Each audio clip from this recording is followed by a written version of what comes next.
Would you think me crazy to say that Ahegao clothing is in the spirit of the anime fandom?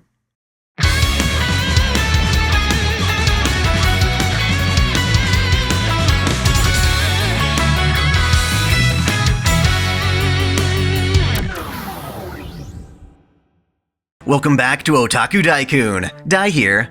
I thought I'd start this video off with a bit of a bold claim that, under scrutiny, actually holds up pretty well. Today's topic is the infamous Ahegao hoodie, or shirt, or anything really since it's a print, and how it was recently banned from SunnyCon Anime Expo, which is likely to inspire other woke cons to do the same. Now, if you're an anime fan who's been so out of touch not to know what Ahegao is, it's a term referring to an exaggerated climax face. Thus, this Ahegao apparel is a collage of various O faces from a variety of manga and doujinshi. As such, you can probably understand why a con might want to ban said designs. But I'm here to argue that such a decision is both fruitless and restrictive to anime fans, as said clothing is very much in line with the spirit of our fandom. Officially, SunnyCon has declared the reason behind their ban is because they're an all-age convention. Of course, in more common vernacular, this translates to "think of the children," which might sound like a noble cause, at first anyway. What we need to understand is that anime isn't a genre, or even a specific medium, but rather an entire style that encompasses tons of interests under one roof. And that's literally what conventions are, gathering fans from all walks of life into a single place for a weekend. Given anime's often adorable and flashy art, it's no surprise that it attracts children. Some, like Pokemon, are certainly made to appeal to kids directly. Well, kids and older. Saying something is made for kids should in no way condemn adults from enjoying it. One of society's biggest problems is how older generations lose sight of their inner child. This is detrimental for me, as I'll probably wind up a cranky old man who still obsesses over his waifu. Oftentimes, however, people still make the grave mistake of associating anime with kids, holding certain anime that were made for older audiences to a strict standard just because they can be enjoyed by kids. For instance, My Hero Academia, it's not a kids show, but I wouldn't blame any kid for liking it. And to be fair, in Japan the average kids show is much more mature than its Western counterparts. For kids is certainly evidence of that. While I see no issue with kids watching My Hero, the fact that it contains more mature themes, such as bloody violence and adolescent promiscuity, cannot and should not be ignored. That's where parenting comes in. As a case study, I want to talk about a convention I attended this year, where I met a tiny little girl dressed as San from Princess Mononoke. It was adorable, but now that I think of it, it's kinda surprising. When I first saw Mononoke, it was when my mom rented it for me.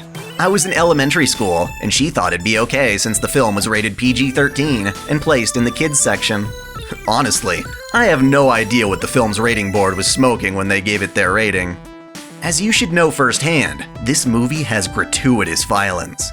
Limbs are removed, heads are decapitated with lightning-fast arrows, and giant animals are infected with a nightmarish poison that infests their body in writhing worms, causing them to vomit blood. Needless to say, while it's certainly become one of my favorite movies of all time, watching that film without context gave me nightmares as a kid. And yet here's a girl even younger than I was, dressed up as one of the main characters. Did she see this film? Contrary to what you might expect, I don't actually think it's such a horrible idea to show kids this movie, provided they're joined by an adult to help contextualize what's being shown. After all, Princess Mononoke is a beautiful film, with a profound warning for humanity as we intrude upon nature with our technology. It's brutally honest, in a way that can really change someone's life, more so than films with a similar message that use a lighthearted tone, like Ferngully. I'm all for being honest with kids, since first impressions are incredibly important. It's like when I was in first grade. My class put on a Thanksgiving pageant, reenacting the typical, wholesome, fluff-filled narrative of the Pilgrims and Native Americans getting along and eating turkey. I've since had to override most of that knowledge with the more historically relevant details, such as European colonialism and the atrocious bloodshed caused not just by foreigners and natives, but also skirmishes with Mexico. Perhaps if my original experience with this time period weren't sugar-coated, I'd have had an easier time getting my facts straight and forming my own opinions. Thus, while I'm all for welcoming children to anime conventions, I think parents that bring their kids to them should understand that embracing anime also means embracing its maturity. Seriously, take one step into the dealer's room, and you'll be bombarded with ecchi galore, raunchy figures and artwork everywhere. While nothing openly displayed is explicit, it's still a place where adults can purchase erotic doujinshi, art books, wall scrolls, and all manner of smexy merch, which funnily enough is much more revealing than the subject of today's video. Just think about that. You can't go to Disney World and find, behind a black curtain, a slew of adult content featuring the Disney princesses, but cons are wonderful for accommodating that aspect of the fandom. The keys to bridging this gap are tolerance, understanding, and acceptance.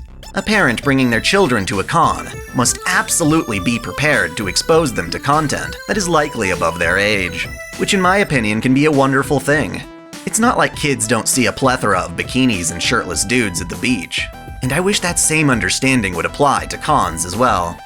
Usually it's pretty smart when cons give their attendees options. If you want explicit content, there are 18+ sections where that's allowed. As it turns out though, Ahegao clothes fall right on the border of this, since you're bringing these lewd faces around with you in a public space. That said, there's nothing explicit about them. They're just faces. Faces of pleasure no less.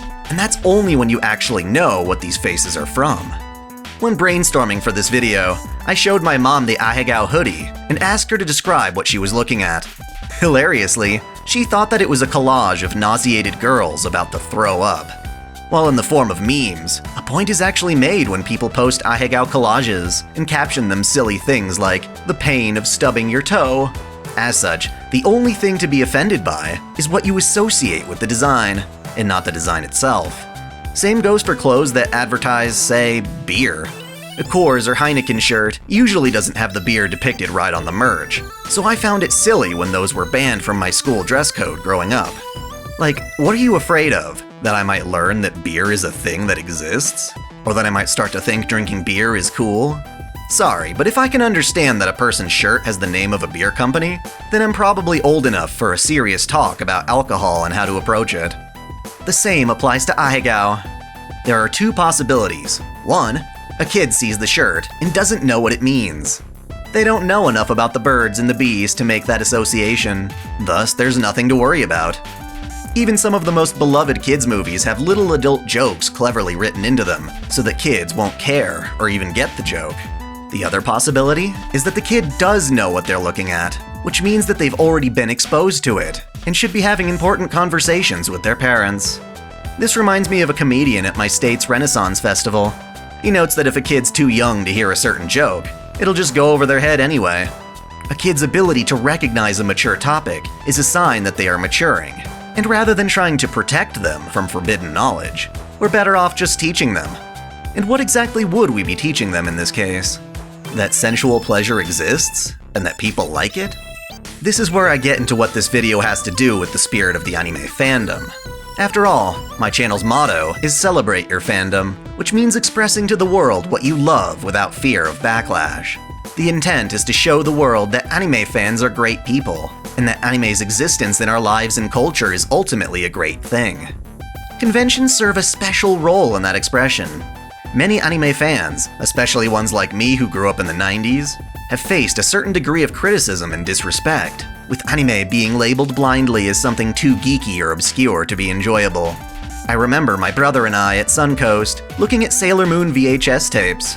Yes, that was a thing, and having some dude imply we were sissies for liking it. We've come a long way from that, and I will proudly wear Sailor Moon clothes in public. Hentai has a crazier stigma, even today. The comments fans often get are, "You jerk it to cartoons? Ew!" Or, "Get a real girl, loser," even to hilarious degrees. I still get comments like that, and I'm happily married. I personally have no need to buy or wear an Ahegao hoodie, but I see those who do as expressing their solidarity. So we like hentai. What of it? Yes, this is my life, and I love it. In that respect, I think these clothes are a harmless way of normalizing a fandom that is often inappropriately slandered. If anything, a convention is the place where such apparel should be welcomed the most. Sadly, I've been seeing anime conventions, which are supposed to be a place where anime fans can express themselves, becoming a lot less expressive, and certainly less fun. Nandes-con, for instance, despite being Colorado's largest anime con, got a lot stricter with its dress code over the years, banning underboob of all things. That means you won't find cosplays of two of my most favorite characters there. If I were a girl, I'd be pissed at not being able to choose for myself how to dress. This very same convention prevents guys from being shirtless, even going so far as to make men pasty their vests to their nips to prevent showing them. Like, excuse me? These cons are at hotels, and hotels have pools. Basic swimwear is more expressive than what cosplayers are allowed. Long gone are the days when I could go to a convention and see a girl jokingly dressed as a Wiimote, which was basically just a couple of buttons taped over her good bits. This same con doesn't even let you actually show hentai in its 18+ panels. Meanwhile, conventions don't really care if attendees get hammered and rowdy, parading the halls, blasting music in their rooms, and drugging up for late-night raves. I feel the focus on anime has become less of a priority. Bottom line, Ahegao clothes aren't the same thing as, say, the yaoi paddle, which perpetuated assaulting behavior at cons, with attendees spanking each other with lazily made sticks. Instead, these clothes often are, and can easily be, symbols of an oppressed fandom trying to express themselves in a world that shames them. If anyone should be ashamed, it's the folks constantly whittling down the fun to be had at conventions, hiding falsely behind a veil of Puritan righteousness. Let's be honest, this isn't actually about the children, is it? Thanks for watching! If you enjoy this channel, help me beat the algorithm by liking, commenting, and sharing the video, subscribing to OtakuDaiKun, and most of all, smashing that notification bell as if it were your waifu. That way you'll never miss out on all of my anime content, lore videos, live streams, and Holy Waifu Wars polls. My vids are struggling to get featured, so that bell is absolutely critical. If you want to support me directly, check out my Patreon, or consider donating via Super Chat. And as always, celebrate your fandom.